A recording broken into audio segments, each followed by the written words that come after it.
Mercy is, for Pope Francis, is a very tangible encounter with Christ, and a calling forward of conversion for us.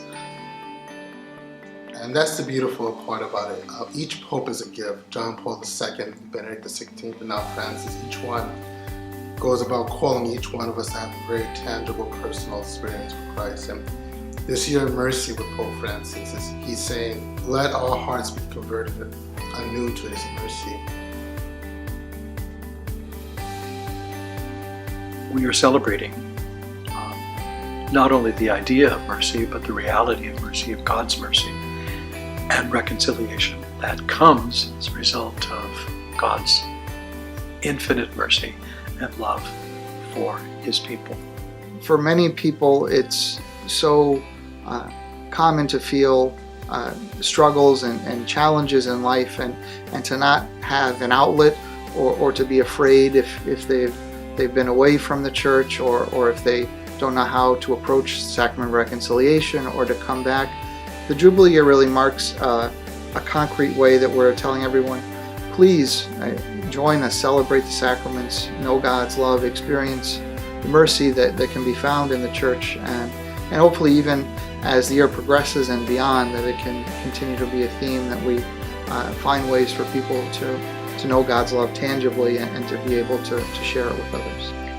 And so this year of mercy that Pope Francis has declared for us to celebrate is really an opportunity to enter more deeply into the reality that Jesus himself proclaims in the parable of the prodigal son.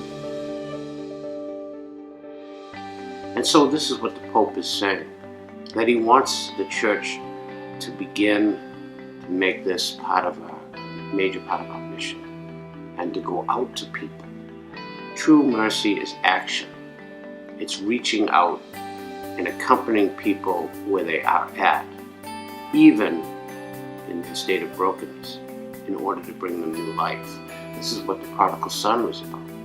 The father didn't wait for the son. Once he saw him, he ran to the son. That's the beauty of what God is saying to us. Jesus was saying, listen, I love you so much that I'm not going to wait for you. I'm going to go out to you. And this is what Pope Francis wants us to do, is to go out to the people and to recognize that sin is hurting them, it's hurting the world, and that we need to do more. And it's also an opportunity for us, I think, to recommit ourselves to a kind of life of understanding, compassion, and being agents of mercy and forgiveness as well. It's interesting because I don't think it's just about the year of mercy, because beginning with John Paul's pontificate, he focused so strongly on mercy. I mean, he's the one who initiated the Divine Mercy Sunday, and it was something I didn't even understand when it was beginning, with these little groups, the Divine Mercy groups. So there was something about the need for mercy that was bubbling up throughout the pontificate of John Paul II. And when Francis declared the year for mercy, I think it was kind of like a natural flow out of something that had been organically developing within the church for 25 years. And I think about all the different groups, Divine Mercy, throughout the world.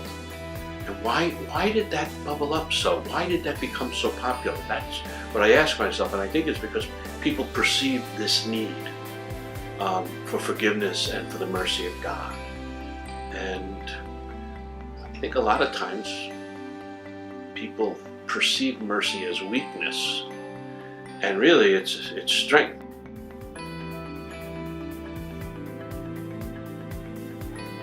The three principles, very simple principles of the devotion to Divine Mercy, are A, B, C: to accept Jesus' mercy, to be merciful to others, and to completely trust in Jesus. So I really encourage people when they come to the Sacrament of Confession in those three ways, to accept God's mercy offered them in this sacrament, then to in turn to be merciful to others, and to completely trust in Jesus. So it's a very important devotion. It has great meaning. The inscription on the image is very important. So I know that St. Faustina, when she went to the artist to have the image painted, always was less than happy with the image that she resulted. And she even said, who can paint Jesus as beautiful as he really is? So her experience of Jesus was this beauty. But Jesus insisted that the inscription be included in each of the images. Jesus, I trust in you. And I often encourage people to pray that prayer. And I think it's so important for our time because so many people have gone away from their friendship with the Lord. They don't trust in the Lord anymore for whatever reason. I don't know what that is. But I think certainly beginning with Pope John Paul II and Pope Benedict and now Pope Francis, the Church is really encouraging us to turn to the divine mercy of Jesus and to be able to say wholeheartedly, Jesus, I trust in you. This year really is just about that tangible encounter with that sacrament, about a door being opened for us when we've closed it by sin. And the year of mercy and confession is like opening that door again into the Lord's heart.